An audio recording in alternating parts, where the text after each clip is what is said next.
श्री कृष्ण गोविंद हरे मुरारी। एकादशी महत्तम।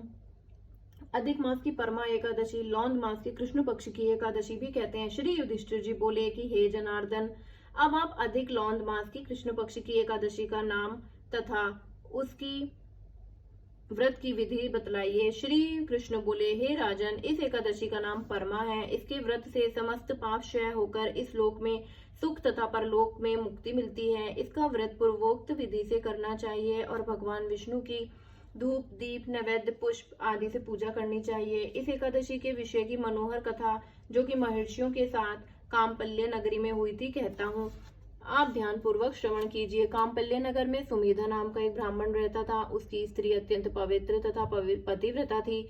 वह किसी पूर्व पाप के कारण अत्यंत दरिद्र थी। उसे भिक्षा मांगने पर भी नहीं मिलती थी। वह सदैव वस्त्रों से रहित होते हुए भी अपने पति की सेवा करती रहती थी। वह अतिथि को अन्न देकर स्वयं भूखी रह जाती थी और पति से कभी किसी प्रकार की मांग नहीं करती थी। जब सुमेधा ने अपनी स्त्री को अत्यंत दुर्बल देखा तो वह बोला, हे प्रिय, जब मैं धनवानों से धन मांगता हूँ वह मुझे नहीं देते। गृहस्थी केवल धन से चलती है। अब मैं क्या करूं? इसलिए यदि तुम्हारी राय हो तो मैं प्रदेश जाकर कुछ उद्योग करूं, क्योंकि विद्वानों ने उद्योग की प्रशंसा की है। इस पर उसकी स्त्री विनीत भाव से बोली कि हे प्राणनाथ, मैं आपकी आज्ञा की चेरी हूँ। पति अच्छा और बुरा जो कुछ भी कहे, पत्नी को वही करना चाहिए। मनुष्य को पूर्व जन्म के कर्मों का फल मिलता है। सुमेरु पर्वत पर रहते हुए भी मनुष्य को बिना भाग्य के स्वर्ण नहीं मिलता। पूर्व जन्म में जो मनुष्य विद्या और भूमि दान करते हैं उन्हें इस जन्म में विद्या और भूमि मिलती है।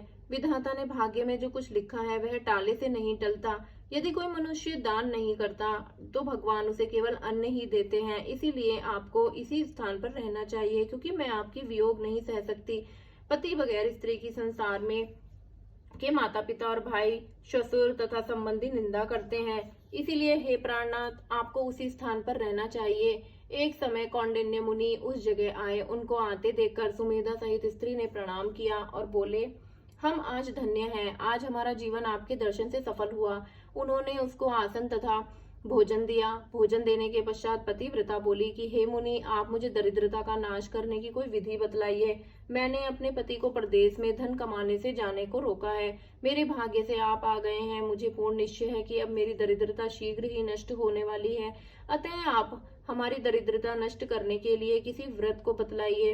इस पर कौंडिन्य मुनि बोले कि मल मास की कृष्ण पक्ष की परमा एकादशी के व्रत से समस्त पाप, दुख और दरिद्रता आदि क्षय हो जाते हैं। जो मनुष्य इस व्रत को करता है वह धनवान हो जाता है। इस व्रत में नाच गान आदि सहित रात्रि जागरण करना चाहिए। कुबेर को महादेव जी ने इस व्रत के करने से धनाध्यक्षक बना दिया था। इस व्रत के प्रभाव सत्यवादी राजा हरिश्चंद्र को पुत्र, स्त्री और राज्य प्राप्त हुआ था। उस मुनि ने उसको एकादशी के व्रत की समस्त विधि कह सुनाई। यह मुनि फिर बोले कि हे ब्राह्मणी, पंचरात्रि अथवा इससे भी अधिक उत्तम है। परमा एकादशी के दिन प्रातः काल नित्य कर्म से निवृत्त होकर विधि पूर्वक पंचरात्रि व्रत आरंभ करना चाहिए। जो मनुष्य 5 दिन तक निर्जल व्रत रखते हैं वे अपने माता पिता और स्त्री सहित स्वर्गलोक को जाते हैं। जो 5 दिन तक संध्या को भोजन करते हैं वे स्वर्ग जाते हैं। जो मनुष्य स्नान करके 5 दिन तक ब्राह्मणों को भोजन कराते हैं उन्हें समस्त संसार के भोजन कराने का फल मिलता है। इस व्रत में जो घोड़े दान करते हैं उन्हें तीनों लोकों का दान करने का फल मिलता है। जो मनुष्य उत्तम ब्राह्मण को तिल सहित दान करते हैं वे तिल की संख्या के बराबर विष्णु लोक में रहते हैं।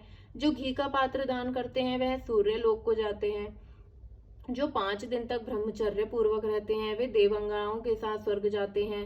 हे ब्राह्मणी, तुम अपने पति के साथ इसी व्रत को करो। उससे तुम्हें सिद्धि प्राप्त होगी और अंत में स्वर्ग की प्राप्ति होगी।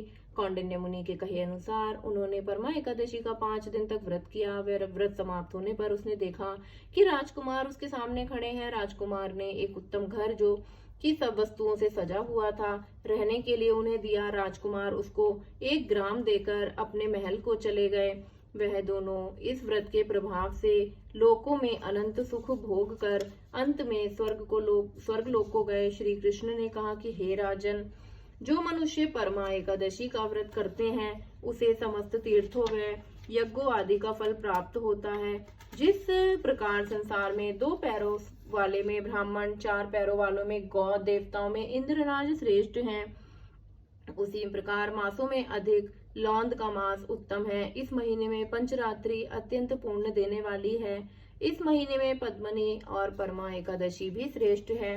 उनके व्रत से समस्त पाप नष्ट हो जाते हैं। अतः दुर्बल मनुष्य को एक व्रत जरूर करना चाहिए। जो मनुष्य अधिक मास स्नान और एकादशी व्रत नहीं करते, उन्हें आत्महत्या का पाप लगता है।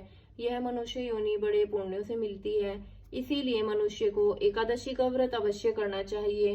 हे युधिष्ठिर, जो आपने पूछा था सो मैंने आपको बतला दिया। अब आप इस व्रत को भक्ति सहित कीजिए। जो मनुष्य अधिक मास यानी कि लौंद मास की परमा एकादशी का व्रत करते हैं, वे स्वर्गलोक में जाकर इंद्र के समान सुखों को भोगते हुए 3 लोकों में वंदनीय होते हैं।